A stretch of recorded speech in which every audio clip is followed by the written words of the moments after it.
શિક્ષણ ખાતાના નિયમો અને ધારાધોરણો 5. ગુજરાત માધ્યમિક અને ઉચ્ચ માધ્યમિક શિક્ષણ બોર્ડના સભ્યોની મુદત કેટલા વર્ષની હોય છે? એ. 3 વર્ષ. શાળા રજિસ્ટ્રેશનનું પ્રમાણપત્ર કયા નમૂનામાં આપવામાં આવે છે? બી. એ. 3. 3 માધ્યમિક અને ઉચ્ચતર માધ્યમિક શિક્ષણ બોર્ડના સભ્યો તરીકે વર્ગખંડ ચૂંટાયેલા સભ્યોમાં સરકારી માધ્યમિક અને ઉચ્ચતર માધ્યમિક શાળાઓની શિક્ષકોમાંથી કુલ કેટલા સભ્યો હોય છે? એ. 1. સામાન્ય શાળામાંથી વ્યાવસાયિક શાળા અને વ્યાવસાયિક શાળામાંથી સામાન્ય શાળામાં સ્થળાંતર કરવા માંગતા વિદ્યાર્થીને ગુજરાત માધ્યમિક શિક્ષણ વિનિયમો રૂ. 1974 અંતર્ગત કયા વિનિયમની જોગવાઈને ધ્યાને લઈને ગ્રાહ્ય રાખી શકાય? બી. વિનિયમ 12. ગુજરાત માધ્યમિક શિક્ષણ વિનિયમો રૂ. 1974 તારક ચિહ્ન અંતર્ગત માધ્યમિક શાળાના કર્મચારી, શિક્ષક માટે પ્રોબેશન સમય કયા વિનિયમ આધારિત નક્કી કરવામાં આવે છે?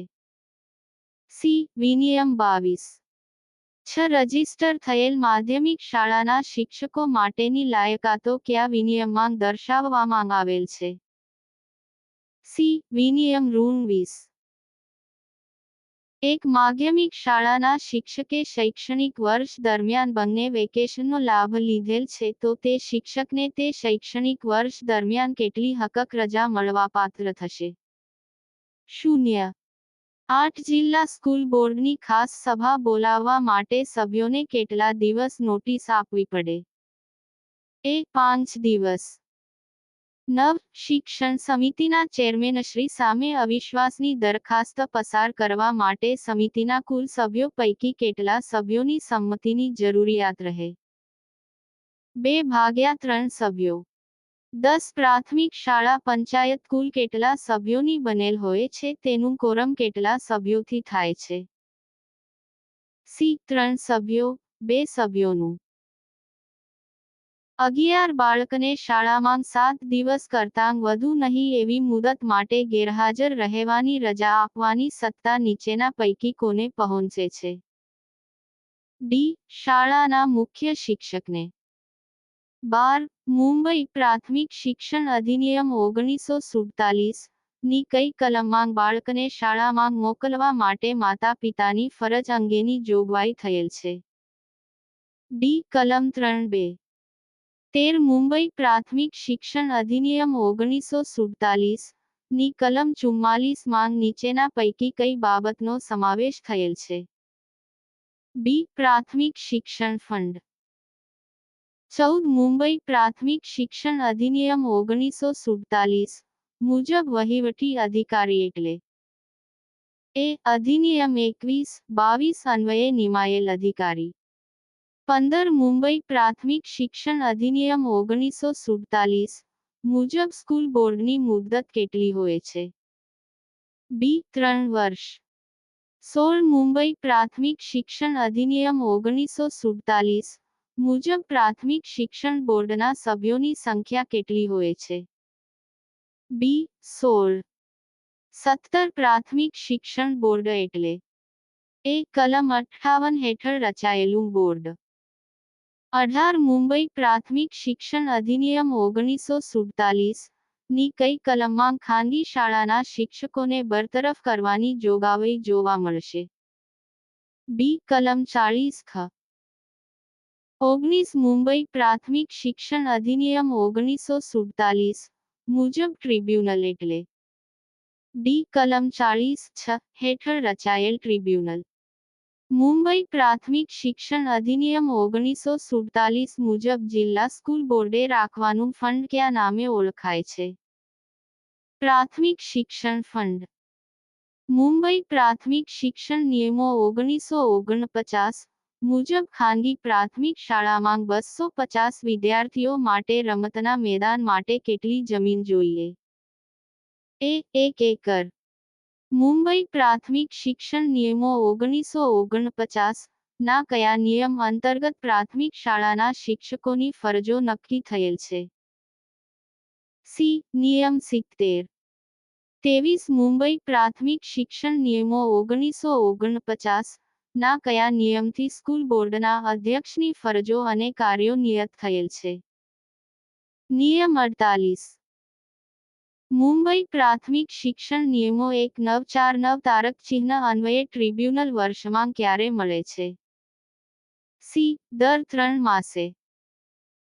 25 મુંબઈ પ્રાથમિક શિક્ષણ નિયમો 1949 અંતર્ગત સ્કૂલ બોર્ડના અધ્યક્ષ અને ઉપાધ્યક્ષના મુસાફરી ભથ્થાં ચૂકવવા અંગેની જોગવાઈ કયા નિયમમાં કરવામાં આવેલ છે? એ. નિયમ 31. 26 જિલ્લા સ્કૂલ બોર્ડ એટલે? સી. કલમ 3 અન્વયે રચાયેલું બોર્ડ. સ્કૂલ બોર્ડના તમામ નોકરોની સેવાપોથી અદ્યતન રાખવાની અને તે નોકરોની રજાના હિસાબ રાખવા જવાબદારી કયા કર્મચારીની હોય છે? એ. હિસાબનીશ. સ્કૂલ બોર્ડના સભ્યોની ગેરલાયકાત કઈ નથી? ડી. નૈતિક અધઃપતનના કેસમાં નિર્દોષ ઠરાવેલ હોય. પ્રાથમિક શિક્ષણમાં વર્ગખંડમાં વિદ્યાર્થી દીઠ ઓછામાં ઓછા કેટલા ચોરસ ફૂટ જેટલી જગા હોવી જોઈએ? 8. ખાનગી પ્રાથમિક શાળાની મંજૂરી મુંબઈ પ્રાથમિક શિક્ષણ નિયમો 1949 ના કયા નિયમ હેઠળ નિયામકશ્રીને પાછી ખેંચી લેવાની સત્તા છે? નિયમ rule 193. Grant in aid code 1964 ના કયા નિયમ હેઠળ માધ્યમિક શાળાઓને માન્યતા મળે છે? બી. નિયમ 2. 32 ગ્રાન્ટ ઇન એઇડ કોડ 1964 ના કયા નિયમ મુજબ માધ્યમિક શાળાઓમાં વર્ગ વધારા અપાય છે? એ. નિયમ 5. 33 ગ્રાન્ટ ઇન એઇડ 1964 ના નિયમ 22 મુજબ શાળામાં છોકરીઓની સંખ્યાના કેટલા પ્રમાણમાં મહિલા શિક્ષિકા હોવી જોઈએ? એ. 40 છોકરીઓ દીઠ એક શિક્ષિકા. ગ્રાન્ટ ઇન એઇડ કોડ 1964 ના કયા નિયમ અનુસાર વેકેશન સહિત વધુમાં વધુ રજાઓ 80મી વધવી ન જોઈએ? નિયમ રૂલ 51.1. શહેરી વિસ્તારની માધ્યમિક શાળામાં વિદ્યાર્થીઓની હાજરી 70% જોવા મળેલ છે તો તે શાળાને કેટલા ટકા ગ્રાન્ટ કાપ થશે? સી. 50%. સહાયક અનુદાન નિયમ સંગ્રહ 1964 ના કયા નિયમમાં શાળા છોડ્યાનું પ્રમાણપત્ર વિદ્યાર્થી અરજી કરે તેના 7 દિવસની અંદર કાઢી આપવું જોઈએ? એ. નિયમ 29. 37 માધ્યમિક શાળાના આચાર્ય પોતે સહી કરેલ હોય અને તેના પર શાળાનો સિક્કો લગ પ્રમાણપત્ર કાયદેસર ગણાશે તેવી જોગવાઈ સહાયક અનુદાન નિયમ? બી. નિયમ રૂલ 32.1. 38 સહાયક અનુદાન નિયમ સંગ્રહ 1964 માં નિયત થયા મુજબ વેકેશનો સહિત રજાઓની વધુમાં વધુ સંખ્યા કોઈપણ સંજોગોમાં કેટલા દિવસથી વધવી જોઈએ નહીં? બી. 80 દિવસ. 39 છોકરીઓ માટેની માધ્યમિક શાળામાં ઓછામાં ઓછી કેટલા ટકા છોકરીઓ હોય? 70%. પૂર્ણકાલીન શિક્ષકે દર અઠવાડિયે ઓછામાં ઓછું 21 કલાક જેટલું ખરેખર શૈક્ષણિક કાર્ય કરવાનું રહે છે. આ નિયમ સહાયક અનુદાન નિયમ સંગ્રહ 1964 ના કયા નિયમમાં જોગવાઈ છે? બી. નિયમ રૂલ 72.2. 41 ગુજરાત માધ્યમિક શિક્ષણ અધિનિયમ રૂલ 1972 ની કલમ 10 મુજબ બોર્ડના સભ્ય બોર્ડની સતત કેટલી બેઠકમાં અધ્યક્ષની પરવાનગી વગર ગેરહાજર રહે તો તેનો હોદ્દો ખાલી પડશે? બી. 3. 42 ગુજરાત માધ્યમિક શિક્ષણ અધિનિયમ 1972 ની કઈ કલમથી બોર્ડના અધ્યક્ષની સત્તાઓ નક્કી થયેલી છે? બી. કલમ 1.9. 43 માધ્યમિક શાળાના કર્મચારીઓની ફરજ મોકૂફીની બહાલી શિક્ષણાધિકારીએ કેટલા દિવસોમાં આપવાની હોય છે? બી. 45 દિવસ. ગુજરાત માધ્યમિક શિક્ષણ અધિનિયમ 1972 ની કઈ કલમથી શિક્ષકો અને આચાર્યની પસંદગી થાય છે? બી. કલમ 35. 45 માધ્યમિક શિક્ષણ બોર્ડની કઈ સમિતિમાં સભ્ય સંખ્યા 3 થી 5 હોય છે? એ. અભ્યાસ સમિતિ. 46 માધ્યમિક શિક્ષણ બોર્ડના સચિવની નિમણૂક કોણ કરે છે? રાજ્ય સરકાર.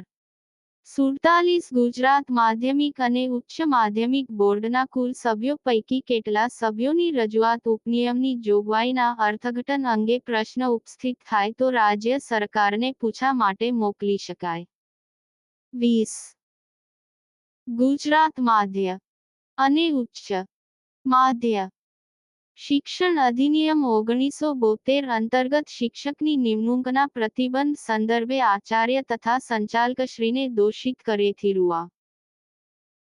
1000 સુધીના દંડની જોગવાઈ કઈ કલમમાં કરવામાં આવેલ છે?